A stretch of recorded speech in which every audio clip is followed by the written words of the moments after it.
It says we're live streaming. Let's see.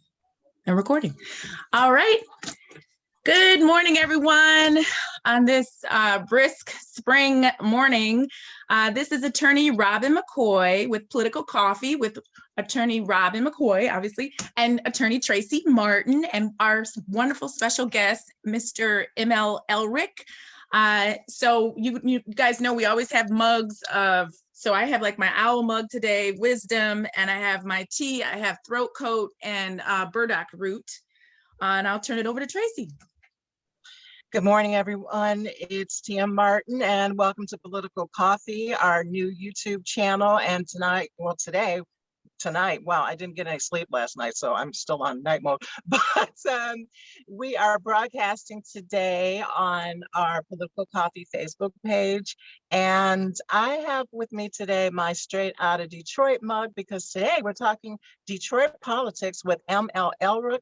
He is a Pulitzer-Prize winning journalist, a podcaster, a hockey player, a dad, and he's going to talk with us today about why he's running for Detroit City Council. Welcome to Political Coffee, ML, and what's brewing?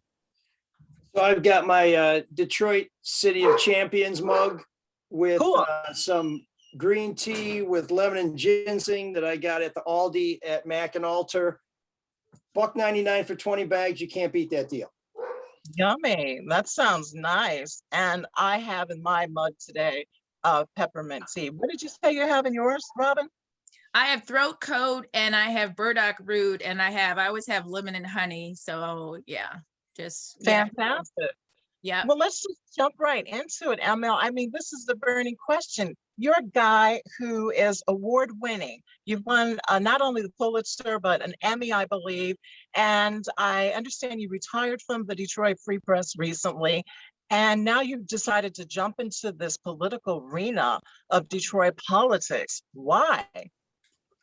Well, so I left the Free Press. I guess the voters will decide whether I've retired for the last time. But I've been doing this for 30 years. I've covered politics at the local, state, and national level, mainly as a watchdog reporter, investigative reporter. And it feels like the work that I'm doing is not having the impact that it used to. And it also feels like I'm at a point in my life where I'm trying to find a different way to make a difference, to continue to look out for the public interest, to continue to hold public officials accountable, but also to get involved in making positive things happen in our neighborhoods. And there's only so much of that you can do as a single reporter, but as a city council member who not only has a staff, but more importantly has a vote, I think it's become far too easy to ignore me as a reporter. But as an elected official and who has one of 9 precious votes on city council, it's going to be impossible to ignore me and the things that I think we need to do to make Detroit everything that it can be. And it is great right now. What we're trying to do is go from an A- to an A+. And I hope that I can be the guy to get us there. And ML, I have a question. I watched one of your videos on your YouTube that it was the 2019 year in review, and it kind of goes through some of the investigative reporting that you've done on public officials. And there's generally talked about as if when you become a public official, there's going to be like a closer lens on you than if you're just a private citizen. So, and are you at all concerned about the heightened level of scrutiny that comes with running for office, and then also that when you are in office, that people may show up at your house, they may follow you at the grocery store, things like that? Well, so people have threatened to show up at my house before, and I just deal with that as it comes. Those are usually people who I've had to show up at their house because they wouldn't sit down and meet with me to answer questions that people deserved answers to. But the easiest story for a reporter to do is a hypocrisy story, and I've always been cognizant of that. I have not been someone who's aspired to public office before, but I have always lived my life trying to avoid giving someone an opportunity to call me a hypocrite. So I've lived my life feeling like anything that I do could end up on the front page. And if it ended up on the front page, would it be something that I'd have to apologize for? Or would it be something that my family and friends would be embarrassed by? I try and be someone who does not make the people who know me and love me feel like they have to make excuses for me. So I'm not worried about my past. My past is an open book. The record speaks for itself. I encourage anybody to do a public records check. You'll see that that I'm true to my word. My biggest concern is for 20 years, people have probably thought of me as a single guy who lives in Detroit. Well, in fact, I've been a family man who lives in Detroit. And when we bought our house here in East English Village on Outer Drive 22 years ago, we had a 9-month-old baby and we had another baby on the way. And I've tried to keep my family out of my public life just because I don't want anybody to bother them. And frankly, I don't want them to feel that that they may have privileges that any other people don't have because their dad on some level may have some sort of public standing. So really getting my family involved. Social media can be really cruel. And I have 2 daughters who I love very much and a wife who I love very much. I'm not looking forward to what they're going to have to put up with potentially, but that's a decision we made as a family, that we're willing to make that sacrifice. We're willing to endure whatever sort of mean tweets may be out there because it's that important to us. And in terms of sacrifices, I'm blessed that I've been able to go a year without a salary. I'm not saying it's going to be easy, but I did have to give up my career, my job to run for office. And so we're already making big sacrifices because we think it's that important and we think it's worth it. Okay. That's interesting, ML. You just said that you make your home in East English Village, and you've lived in Detroit with your family for a couple of decades. I'm curious, what schools did your children go to?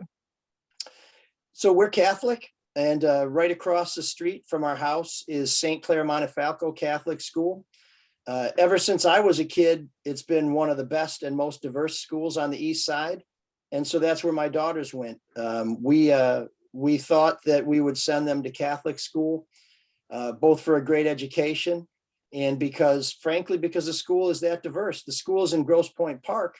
But if you've ever been by St. Clair, and if you know anything about St. Clair, and I tell you this is someone who's been on the school commission, who's been a coach, who's been a chaperone, who's been a mentor, who's been a fundraiser, it is a Detroit school. The kids who go to St. Clair are Detroiters. We're living proof of that.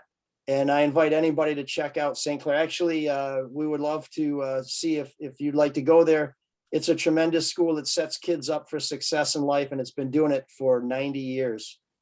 Oh, okay. Yeah, I actually went to Catholic school for 12 years. Well, the whole time in Ann Arbor. I went to St. Francis and I went to Father Gabriel Richard. So my mom went to Catholic school, her brother. So she was very big on the benefits of Catholic school. For her, she was in Chicago in the inner city, so she definitely saw the benefits for African-American children, the discipline, the structure of Catholic school in the inner city. Well, and if you know anything about Catholic schools in Chicago, Father Flager on the South Side, who I used to cover when I worked on the South Side of Chicago, is a living phenomenal saint. Yeah, he's phenomenal. I read his book, I met him, and I watch a lot of his services with him being a social justice activist, really. So, yeah. That's fantastic. Well, I went to a Lutheran school, but my daughter did attend Catholic school in Detroit. And for many parents, that was really in their minds was the only option for their children to get a good education. Now it seems like it's all about charter schools. So that's interesting to me. So East English Village, what district is that, ML, that you're running in specifically? Sure, it's District 4. This will be the 3rd time that voters have had a choice to choose council members by district. We are the East Side. We go from the border of Grosse Pointe to Harper Woods, up to Gratiot, pretty much down Connor, all the way to the water. So if you're an East Sider, you're in District 4. Okay. And that seat is currently held by an incumbent, Reverend Andre Spivey. That's kind of an interesting race to me because I understand that Reverend Spivey was going to run in an at-large seat. But now I'm hearing that Brenda Jones is probably going to run again for the at-large seat, and he's jumped back into District 4. Is that what you're hearing? I have not heard that. He has not pulled petitions for District 4, to my knowledge. His chief of staff pulled petitions back in November to run here. So I don't know if those two have had a discussion. That seems like something they might want to talk about. But I believe there was a poll that came out not too long ago that showed Coleman Young finishing first in an at-large race, Andre Spivey finishing second, and Brenda Jones finishing, I think, third, or maybe she was not included in the poll. But No, I don't know what poll you're referring to, but a couple weeks back, I had on Political Coffee Ed Sarpolis with Target Insight, and he delivered the results of his survey. And you're right, Coleman A. Young, the second, is polling number 1 for an at-large seat. But Ed Sarpolis said on Political Coffee that if Brenda Jones gets back in that race, if she decides to run, and it's looking like she is, she's going to take the number 2 spot because Reverend Spivey, for whatever reason, was not polling as well for the at-large seat. So does it give you any pause to run against an incumbent, though, in District 4, if that's going to be the case? I think it's always a challenge to run against somebody who's held the office. But I'll tell you, I'm not running against anybody. I'm running for this job. I'm telling people what I want to do. I'm listening to what they want me to do. And we're trying to come up with ways to get those things done. But I'm running for this office because I feel that I can do the best job for my neighbors, for Detroiters. And regardless of who else is in the race, they have to run their race. I have to run mine. I happen to think that my track record of 20 years of covering Detroit city government, of getting things done in the city of Detroit as a reporter, are pretty good indications that as an elected official, I'll be very effective. And I'll tell you one thing I'll do that we're not getting from our city council right now is I'll be a strong voice. You will know where I stand. You will know what's going on in City Hall, because if nothing else, I'm someone who spreads the news. That can be done as a reporter. It can also be done as a public servant. So this notion of what are they doing in City Hall, no one will say that about me. So do you still consider yourself to be an independent journalist? Or, I mean, what is your status? I know you have a podcast, and what is your status as a journalist these days? So I have no status as a journalist. I don't practice journalism. I don't do any reporting. I don't do any writing. Occasionally on my podcast, we will talk about important issues. And so we may address those in a journalistic way, in that we ask people questions and I use my skills as an interviewer and a reporter in that way. And in a way, I guess we do some journalism in that we try and bring stories forward that we think are important, that we try and highlight issues of public importance. And so I guess maybe in that regard, if you were to call me a journalist, I'd be more of a publisher, because I'm not reporting the news. Now I guess I'm making it. Okay, or a podcast host. Sure. Yeah. Okay, interesting. I did hear you say on another show that you were going to city council as a watchdog. In my mind, that's not the function of a city council person.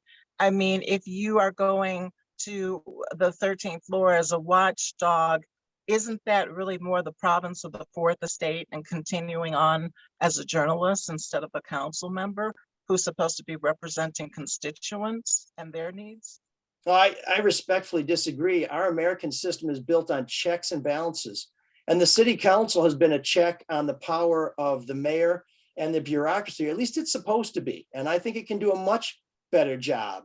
And so watchdog, check and balance, to me, they're synonymous. What I've always tried to do is hold government accountable to make sure that it's serving the people. That's what a watchdog does. That's also what a legislator does. A city council member is a legislator.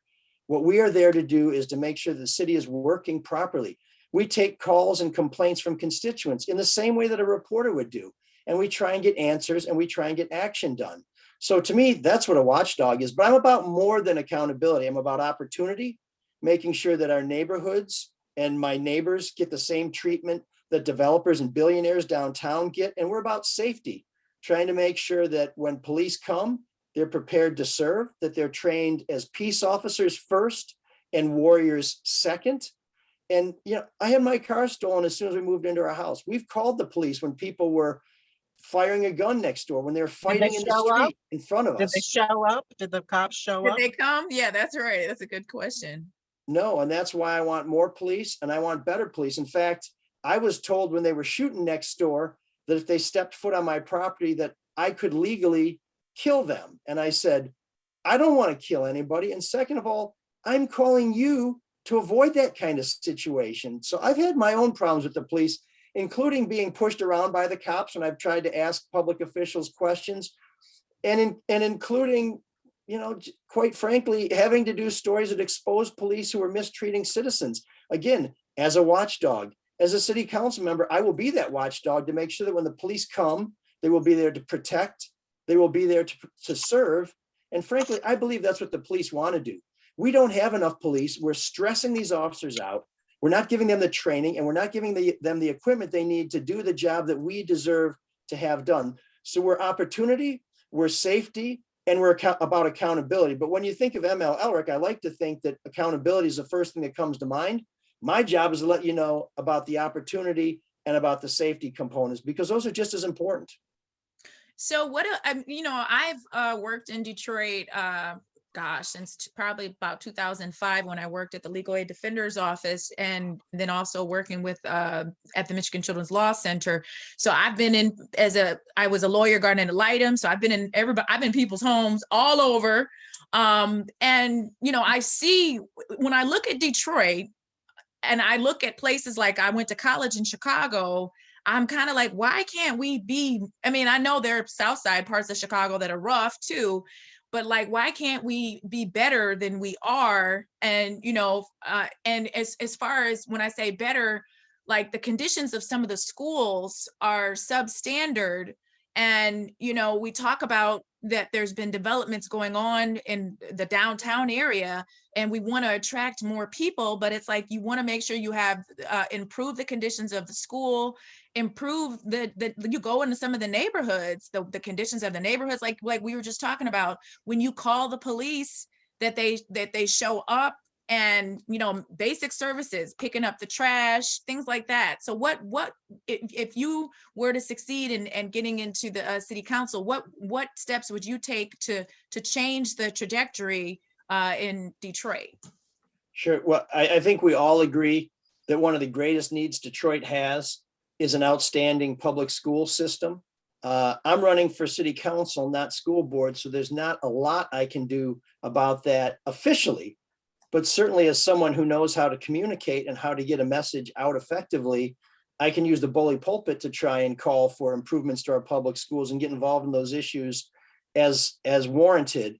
But one of the most important things for me as a reporter, as a citizen, I mean, I'm not just a reporter, I've been very active in my neighborhood.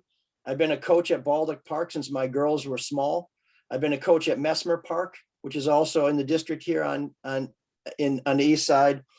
And I'm a member of the board of the East English Village Neighborhood Association. I'm the East Outer Drive street rep. So I deal on a daily basis, it seems, with complaints like abandoned cars, people not putting their garbage away, bulk pickup not being taken care of. And I have to say, for the most part, the city is doing a much better job being responsive to the concerns of citizens. But just since I've been a candidate, I've heard from people who said, we have a dog running around in our neighborhood that defecates all over our front yard and the front yard of the house where they live, and we don't want to look at that. And I've had people talk to me about why are their water bills so high? And just as a candidate, I've been able to get city officials out there to take a look at this stray dog problem and to address some of these water charges. I am someone who knows how the bureaucracy works. I know how government works. I know how to find the people who are responsible for fixing problems. And I know how to apply the pressure to people to say, you know what? People in this city pay a lot of money in taxes. They deserve a lot of services, and they need you to respond to their concerns. I've been doing it for 20 years as a reporter, and it's a hell of a lot harder to ignore me when I'm sitting on the 13th floor as a member of your city council. ML, segueing off of the police topic, I'd like to know what your position is on facial recognition technology. In September of 2020, the Detroit City Council approved a contract that promised to upgrade very controversial facial recognition software used by Detroit police to fight crime in what is described as one of the nation's most violent cities, despite calls to ban facial recognition technology. And I understand that there was a big protest in your neighborhood in East English Village. In fact, organizers drove past Councilman Andre Spivey's home in the neighborhood chanting Black Lives Matter and F facial recognition technology. Did you hear about that? And what is your position on facial recognition technology? So I covered that protest as a reporter, and in fact, I was the last car in that caravan. Oh, okay. So I'm intimately familiar with that. Let's talk about what the real issues are here. Shot spotter, facial recognition, Operation Project Greenlight, speed humps. These are all the things you do when you don't have enough police, when you don't have enough public safety. These are shortcuts to try and fill in the gaps because you don't have the human resources. Ideally, when you are trying to fight crime, it's with police and special services, because there are non-sworn officers, which means they work for the police department, but they're not cops, who can, counselors, if you will, perhaps they're in the intelligence units, who need to know our neighborhoods, who need to know our people, who need to have the confidence of the people of the city of Detroit, because they've built that faith up in themselves over time with face-to-face, in-person contact. So all of this technology we have is simply because we do not have enough bodies to do the job. So to me, I want humans over machines. I'm a union guy. I've been a diehard union person my whole life. I've been a union official, a steward, a negotiator, an organizer for 20 years. And I know we need more people, not more machines. And so that's why I say we need more and better police. Part of the reason is because I don't want gizmos to keep us safe.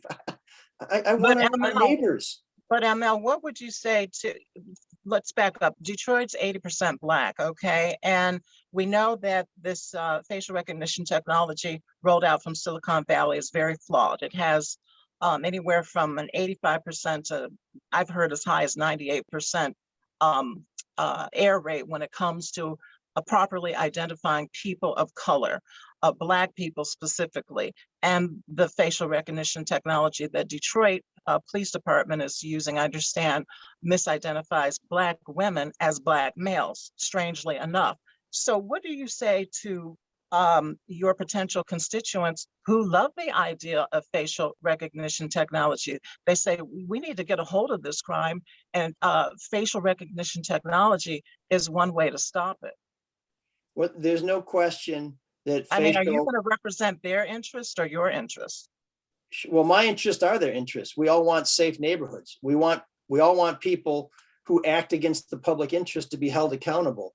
But there's no question, based on the research that I've seen, that facial recognition technology is not as accurate in identifying accurately Black faces versus white faces. And that's unacceptable. That's just simply unacceptable. If the technology doesn't work, then it's not helping us. In fact, it's just taking money out of our budget that we could use to get actual human beings. But what the police department has done is tried to put some layers of safety in there where they will not seek a suspect simply based on an identification made by facial recognition technology. They are supposed to take those identifications as leads, as starting points, and then use human resources, actual human intelligence with eyes and brains to try and determine whether or not that looks right. I mean, some of these identifications, you don't have to look at them very long to say that's way, way off. So that is the department's position, and that's the city's position on how they're applying facial recognition technology appropriately. I think as long as they're doing that, it allays some of my concerns, but I believe in going where the facts lead us. That's how I've always worked as a reporter. That's how I would work as a public official. And so if what we're finding is many cases or a significant number of cases where this technology is not being applied with the proper human filters and safeguards, we can't use it anymore. I'm aware of one case that was egregious that the police department acknowledged and apologized for and said they would do better. I'm not aware of a similar case since that incident, which is now probably a couple of years old.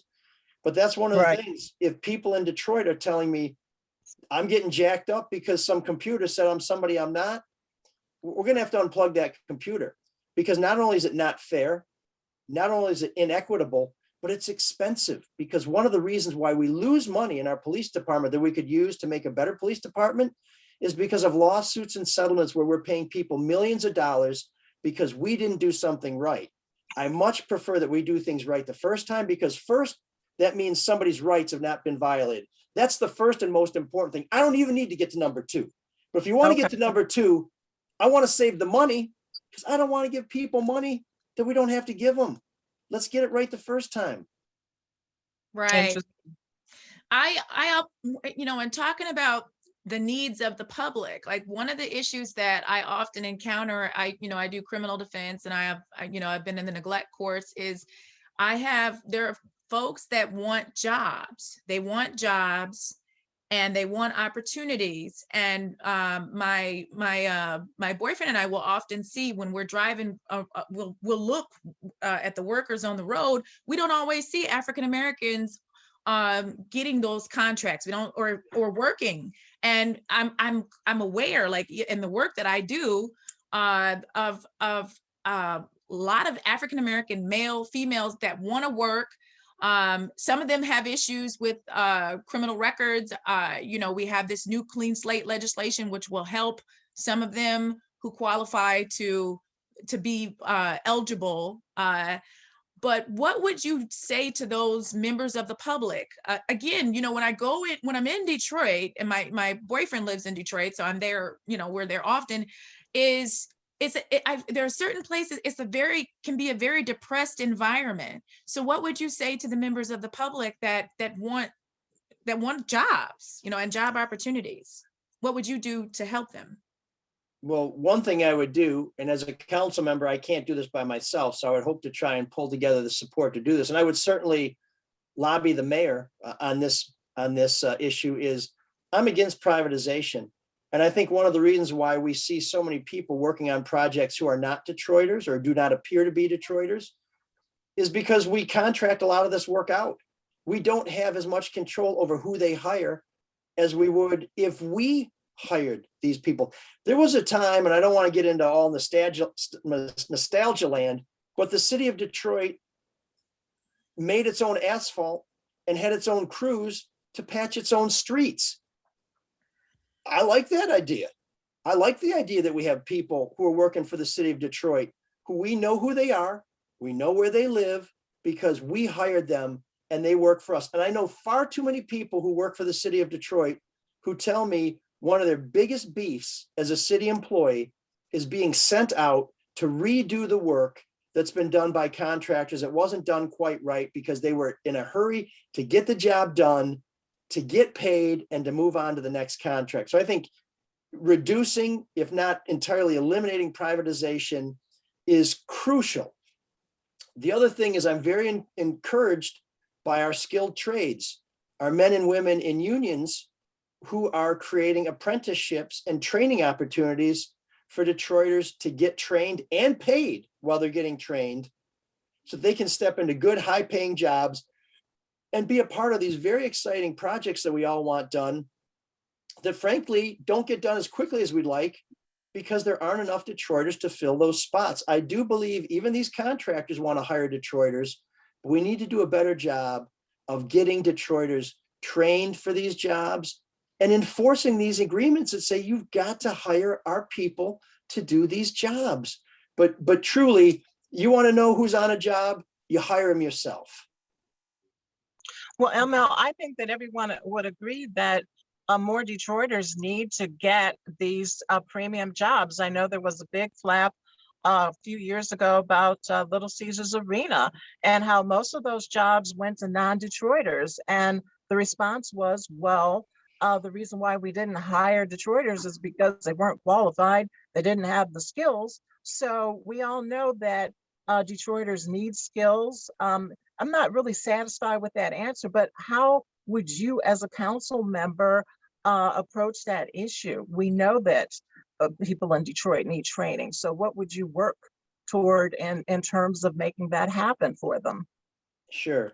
So in addition to being a reporter, I've been a community activist in that I'm active in my community and involved in a lot of projects to clean up the community, to try and get kids on the right path. I've been a coach, baseball coach, soccer coach, hockey coach, softball coach. So I know a little bit about developing talents. And I've also been someone who has tried to recruit people, both to good schools and to play on my teams. And I think while City Council has a defined role in the charter where they spell out what it is that we're supposed to do, to me, that's not the limitation of the job. That's the beginning. That's the bare minimum. We have an obligation as Detroiters, and particularly as Detroiters who hold office and are paid by our fellow Detroiters, to do more, to go out there and to try and encourage people to take advantage of these opportunities, to make sure people know about these opportunities. I saw an ad in the Free Press a couple months ago about an apprenticeship program that the pipe fitters are offering. And I know that the skilled trades have had trouble getting these classes filled with people. So I contacted them and I said, would you mind if I pushed out this opportunity on social media? They said, no, by all means, please do it. I put it on my Facebook page. Within a week, I had 20,000 people who had seen that and reacted to it. Right. That's something I did as a citizen. Right. There are means out there. There are mechanisms out there. You know, I was a reporter who was on TV and on the radio when other people weren't doing it. I was a reporter who was on Twitter and Facebook and online when other reporters weren't doing it. I was a reporter at a podcast when other reporters weren't doing it. I'm a first adopter. I'm an early adopter. I get out there and I try and take advantage of every platform there is to get a message out there. I do a charity fundraiser that this year raised $51,000 and counting for Detroit kids. Not only do we do it the traditional way by asking people to donate and sponsor, we do online fundraisers using Patronicity, which is a Detroit-based fundraising platform. We do free media. We ask people the old-fashioned way, and we create sponsorship opportunities. So I'm someone who will use whatever means are legal, ethical, and at my disposal to try and get things done. And I think one of the problems, and the city is trying to raise awareness of these opportunities, but the city doesn't have anybody like me in City Hall to say, you know me, I know you, here's how we come together to get these good jobs, to get this pay, and to start building generations of stability, generations of wealth. Because if we can do that, the schools will fix themselves. If we can fix our families, we can fix our schools. And helping kids get on the right track is a big part of the reason why I'm running.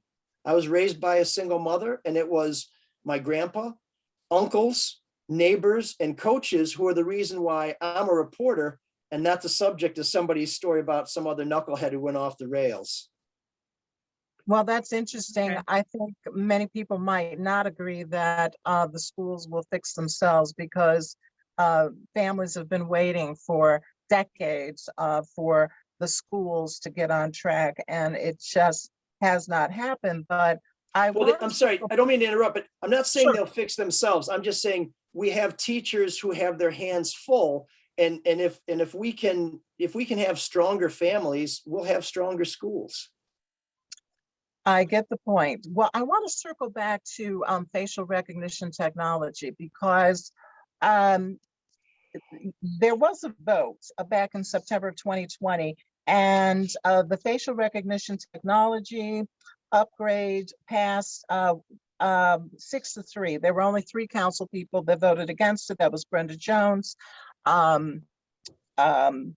Raquel Castaneda Lopez, someone who you've reported on in the recent past, and I want to ask you about that, and also Mary Sheffield. So are you saying that if you had been on that council, you would have voted against the facial recognition technology contract? I'm going to be completely upfront with you because that's just who I am. I don't know what was in that contract. At the same time, they were having that discussion and they were talking about that. I was in a caravan driving around the city with the Detroit Will Breathe movement, trying to figure out how they were handling and what their position was on facial recognition technology. So at the time that was happening, we had another reporter at the Detroit Free Press who was covering that from the technical contractual angle. I was on the streets with the people. Now, I will tell you, at one point, I did try and call. I shouldn't say I did try and call. I tried to reach. I made calls, but they weren't returned to one of the city council members who was the chairman of the committee that was reviewing that contract, and he did not return my calls, which makes it kind of hard to find out where your city council stands when they won't return reporters' phone calls. I will return those calls. Was that Roy McAllister or Scott Benson? It was Councilman Benson. Yes, okay, I understand. So this is the thing. The train has already left the station on facial recognition technology, but what would you do as a council member to ensure that Detroiters' civil liberties and privacy rights are protected? I am an attorney. I went to the Detroit Board of Police Commissioners meetings to fight against facial recognition technology, made a number of statements. It still happened. My thing is we can't stand in the way of technology, but we have to legislate, if you will, implement policy to protect citizens in terms of their privacy rights. What's your response? Sure. Well, I think you hit a key point right there. The train has left the station. We're now committed to this. But here's what we're not committed to. I will get in the way of technology. If technology is not serving us, I will unplug that technology.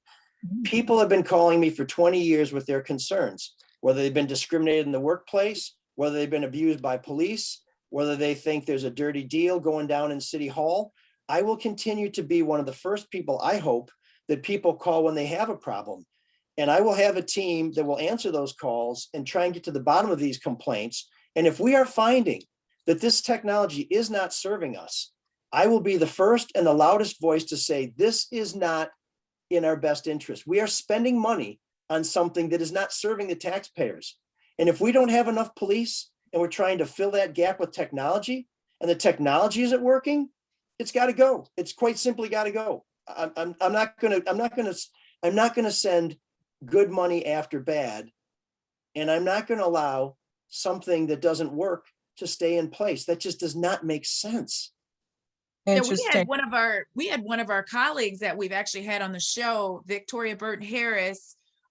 She ran against Kim Worthy and that is now an assistant chief prosecutor for Washtenaw County, but she represented Robert Williams, who was one of those people who was wrongfully identified. And I remember seeing the report on the news, and he and his family were traumatized. And for me as a criminal defense attorney, I often see folks that not even dealing with facial recognition technology that are caught up in the prison industrial complex.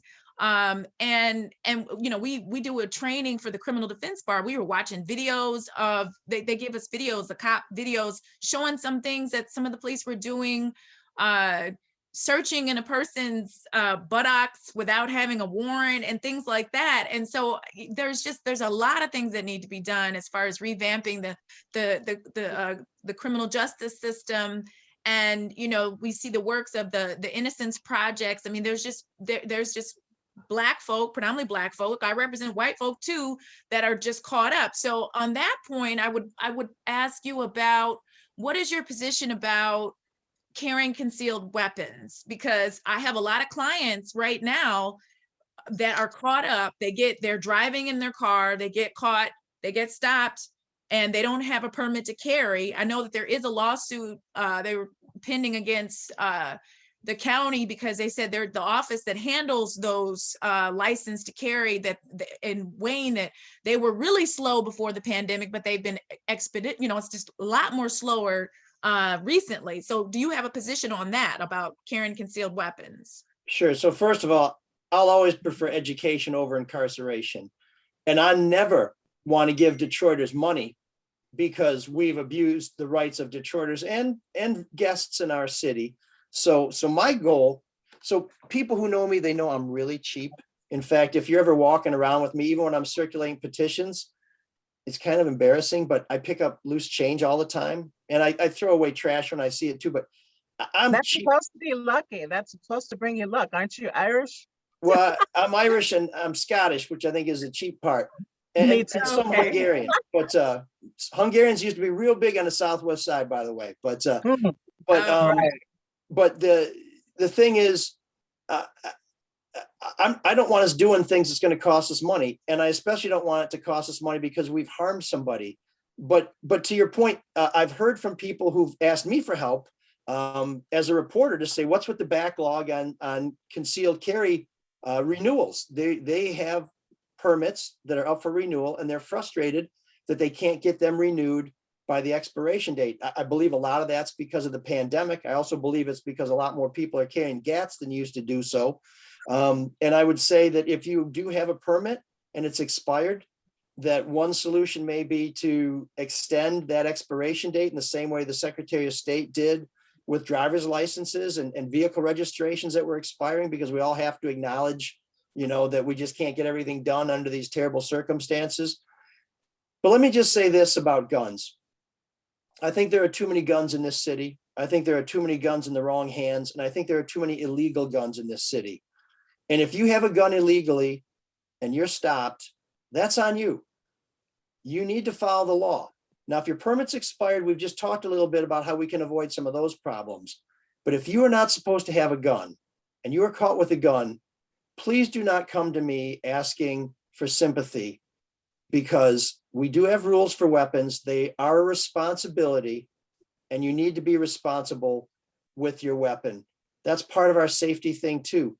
Far too many people we've seen have been harmed and killed in this city because someone who didn't have a right to a weapon had a weapon and used it in a way that took lives that we can't afford to lose, often children's lives. That's not acceptable. There's no So are excuse you for that. for gun buybacks? I know the Detroit Police Absolutely. Department- Yep. Okay. Yep. Yeah, If you can find a gun and bring it back to us, and I'd be up for raising some money for that myself. In fact, Okay. I think in one of the things that we've done in our fundraising is not only have we raised money to support recreational programs for children, we're creating an endowment so that the money we raise continues to support those efforts in perpetuity. I think one of the things we need to do is turn to our corporate, nonprofit, and foundation community, and rather than put $500,000 in the city budget to buy back guns, I've been around long enough that I see that money get snatched up like that, which I'm glad, Right. because we're getting the guns off the street. But then we run out of money and people stop saying, well, I'm not going to turn this gun in because this gun's worth $50 and I'm not going to get my $50. And at one time, believe it or not, they were actually reselling the guns. The city, we don't do that anymore. And we're not going to do that anymore. Okay. But what we Great. need to do is we need to have an existing fund that is not going to be depleted. So anytime you want to go to a police facility or some designated facility and say, I have this gun, it's worth $50 to me, take it. We do not want to turn those people away. So I am all about creative problem solving and trying to find ways to get us the resources we need to bring about the solutions we deserve. Right. That's And good. I would say one of the nuances though, I mean, I'm not talking about illegal guns. Nobody, and we don't want to have gun violence out there. But one of the nuances that I know myself and other defense attorneys that we're seeing is people who buy a legal gun, which you can have a legal gun in your home and your business without a permit to carry. And you can have it in your car if it's stored separately and the bullets are separate. But they put it in their regular part of the car because they're concerned about safety. And I haven't. Are you talking about open carry? Yeah, The they open keep saying they don't know you can't open carry in your car. So the police No, you stop can't. them and they get charged. And then, yes, I did talk to the prosecutor, Kim Worthy's office. They are doing a special diversion program for people. But what I am saying is if you legally purchase a gun and you get charged with carrying a concealed weapon, which is a 5-year felony, and you don't have any prior record, yes, we have diversion and you can get consideration for that. But I just don't, ignorance of the law should not result in you getting a 5-year felony if you're a law-abiding citizen and it's a legal gun. So do you have a position on that? Well, 5 years sounds a little extreme for an innocent mistake, but I'm going to go back to where I started. Having a gun, possessing a gun, carrying a gun is a tremendous, tremendous responsibility. And some of that's on you to know what your responsibility is. In fact, I'm going to say it's all on you to know what your responsibility is. Having said that, do I want to lock up a good citizen who screwed up for 5 years? I don't want to put people in jail who aren't a threat to the community. So I think really what we need to work on is what the consequences are. But, you know, if you're man enough to carry a gun or woman enough to carry a gun, you got to be man or woman enough to know what the rules are. But having said that, the punishment should fit the transgression. So yeah, 5 years seems a little extreme to me. By the way, if I could throw a question back at you guys, how would you feel, and I'm just spitballing here, if when you apply for a CPL, we throw a $5 fine on there, or a $5 surcharge on there that we put into a gun buyback program where we actually say responsible gun owners can contribute to getting bad guns off the street? Because I do think good, responsible gun owners, and that's the vast majority of them, get a bad name because of the knuckleheads. I mean, I don't have I wouldn't have I don't have a weapon. Okay. But I don't think I would have a problem with that. But I do want to just These clarify. hands are a lethal weapon. That's all I need. Right. I just want to clarify something though, because what my clients have told me is that they get guns because they are in neighborhoods that are very rough. The police don't come and they're scared. So I understand we don't want people out there being violent, killing people, killing children, but there are people out there that are fearful across the nation, not just in Michigan. They get weapons because they're afraid that the police, and they're legitimately concerned that the police are not going to come. So what do you have to say to those folks that are scared and they want to protect themselves? I want to jump into the conversation. And well, I'm one of those people. When my neighbor's ex-boyfriend was firing his gun on the porch, I was scared as hell. I mean, I'm one of those people. But, well, I'm a Detroiter, and I want to take the opportunity to respond to your question, Mel, because I'm totally for the Second Amendment. I own a number of firearms. I went through the police academy. I agree with you completely that if you take on the responsibility of being a legal gun owner, you need to know the law. And it's a colleague friend of mine, Attorney Terry Johnson, has filed that lawsuit against the Wayne County clerk for not getting those CPLs processed timely. And in terms of the $5 surcharge, I don't think that would be very popular among legal gun owners because they don't believe in gun buyback programs, frankly. They don't. Okay. So, but I think that's a great innovative idea. Try it and let's see what happens. But we're running out of time. And I do want to get to this one question before we wrap up. You mentioned Southwest Detroit earlier. And if you are successful on getting on city council, one of your colleagues, if she prevails in her reelection, will be Raquel Castaneda-Lopez. Now, you covered a story about her regarding some property that she owned in Southwest Detroit. And you've covered, I believe, other city council members as well. How do you think your relationship would be, your working relationship would be with your city council member colleagues if you were to get a seat? Sure. So let me tell you how I approach everybody with respect. I call people by their name and their title. It's always councilman, councilwoman, your honor, her honor. I don't take liberties. I don't denigrate anybody. And when I want to talk to you about an issue, if it's because your house isn't up to code, if it's because you haven't paid your taxes, those are some of the stories I've done involving elected officials. I call you first. In fact, I call you multiple times. I send you a text message because I have elected officials' cell phone numbers, and I ask for a meeting at a time and a place that's convenient for you. And I say, and people who've watched my stories, they'll see me making the phone calls saying, can we meet? And if we can't meet, then I guess I'll have to make the appointment. But my issue is I want answers. I want to work together with people.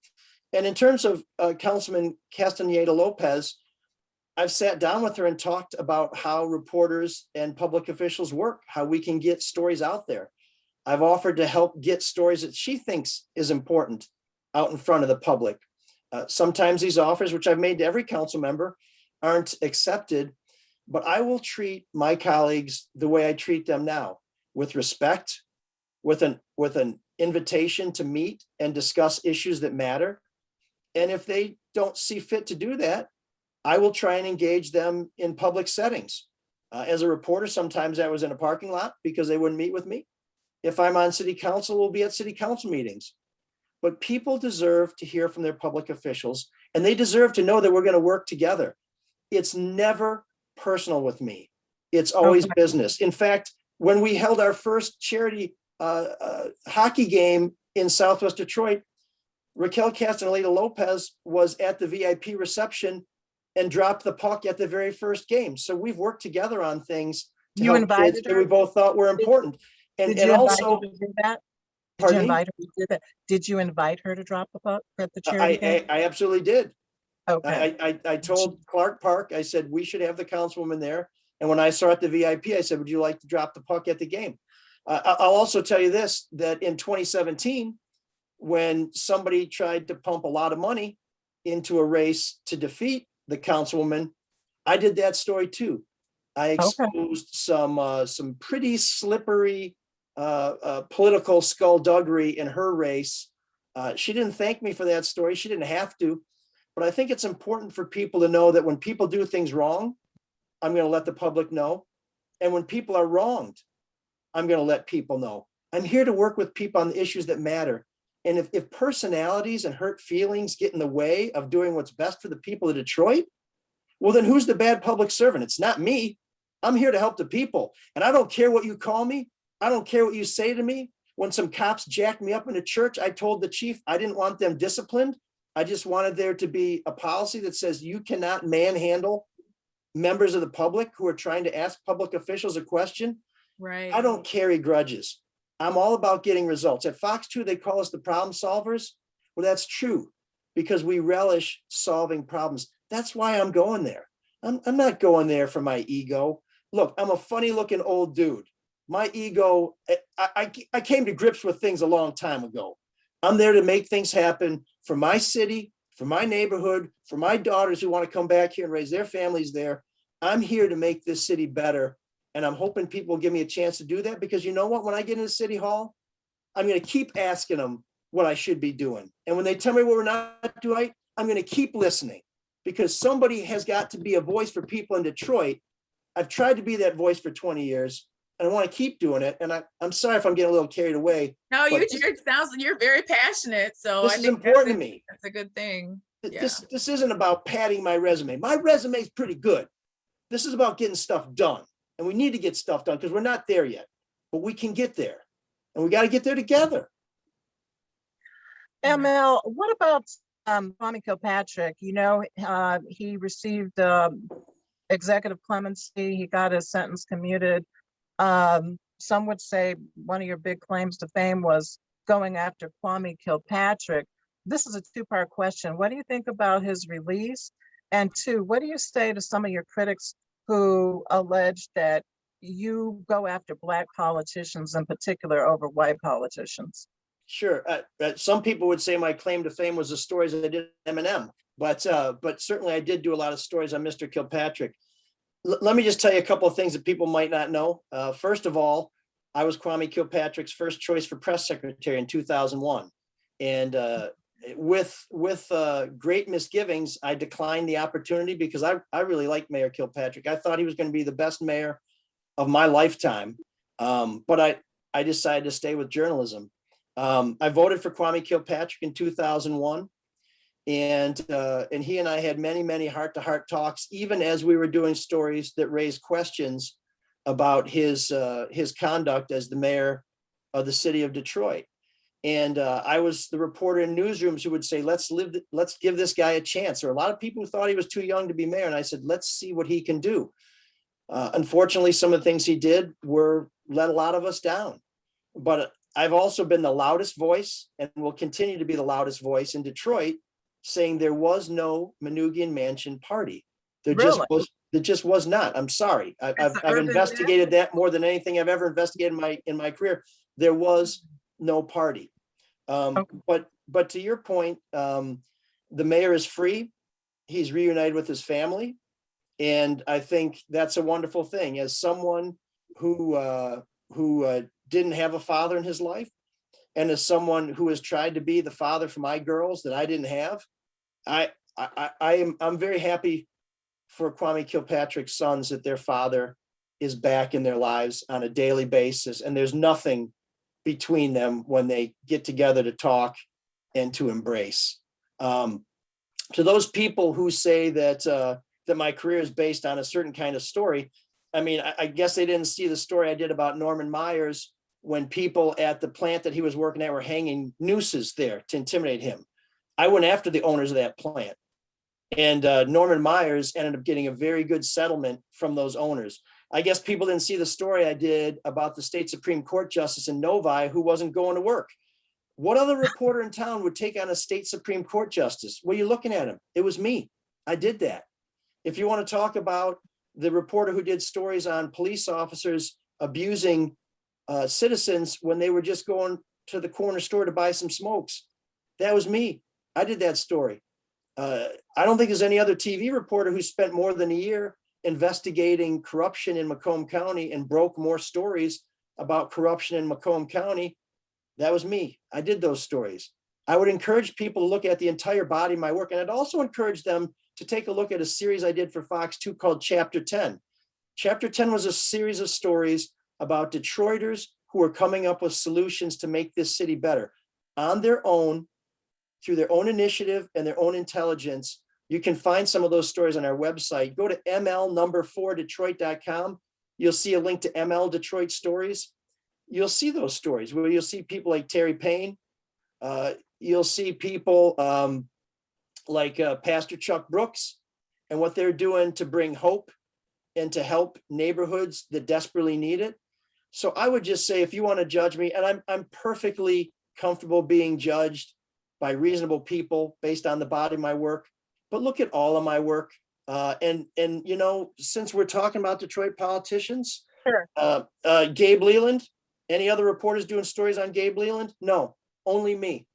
Anybody else in Detroit asking whether it's time for Gabe Leland to leave Detroit City Council? No, only me.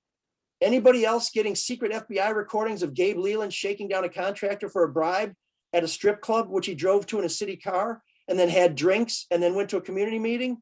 There's only one person doing stories like that. That's me. And if you want to talk about a watchdog on city council, I will not sit on city council next to somebody like that without saying there is a rat in the house. No one has said that. You look at the one guy who will say that, and I tell you that because I have said that.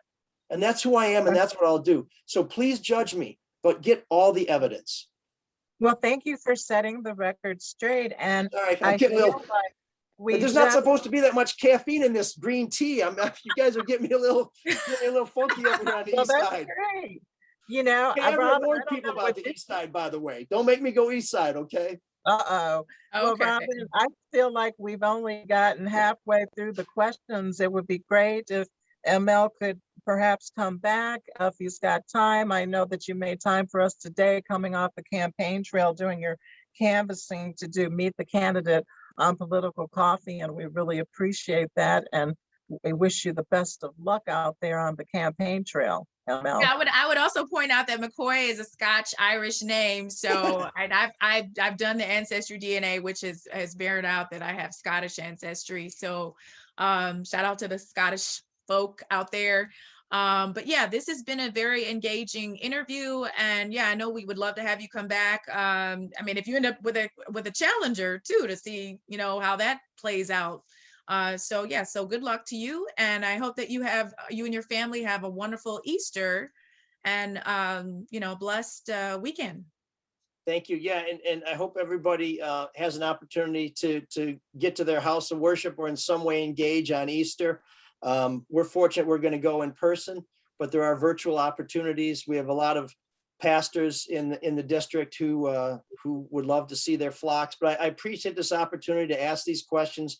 I appreciate the tough questions they only make me better, I think, and they give me an opportunity to tell people the other side of the story. And thanks for not holding back. And if you were holding back, then I better be ready for the next time. But anytime you guys call, I'm happy to spend some time with you. And I really appreciate what you guys are doing now that I'm on the other side of the media politician equation. Thanks, ML. And you've got a press conference, a presser coming up on Monday, right? On Monday, we will be officially announcing our candidacy. Our petitions are going in on Monday. And then we're going to be on the east side in front of the paint store where I work. So I've lived in this neighborhood for 22 years, but I've been working in District 4 before there was a District 4. I used to work at a little market on Mack Avenue in the early 80s. And then I worked at the old Sherwin-Williams paint store at Kensington and Warren. So on Monday, we're going to be introducing people to some people who have been very important in my life. And we're going to be talking a little bit more about what I'm doing. And you can find all that on social media. It's all ML4 Detroit. And of course, our website, ml4detroit.com. Fantastic. Nice job on the website, by the way. And I see the green there in your font. So excellent, excellent. Thank you again for spending time with us. And we want to thank our audience for also listening and checking out Meet the Candidate. And we hope that you like, subscribe, share, and ring that notifications bell. Next week, we'll have Wayne County Commissioner Monique Baker McCormick in the house. And I believe we are also going to be visited by Representative David LeGrand, who's going to be talking about undoing Michigan's unfair cash bail system. Is that correct, Robyn? Yes, and also the Clean Slate initiative, which he authored and was very much involved with. So I'm really excited about that. And I'm going to be doing a training for some of the attorneys, and we're going to be doing a virtual expungement fair to actually help folks assess their eligibility. And I'm working with folks now that have hired me to help them get their records cleared with this new legislation that goes into effect on April 11th. So again, excellent work, Robyn. Yes, thank you. So thank you, ML, for joining us today. Thank you for the audience. And this is, we've had a wonderful UC start for our April lineup. And stay tuned for more Political Coffee with Robyn and Tracy. We'll see you guys. Happy Easter, everybody. Bye, ML. Bye, ML. Thank you for the opportunity. Bye, thanks for watching, everybody. Yep, happy Easter.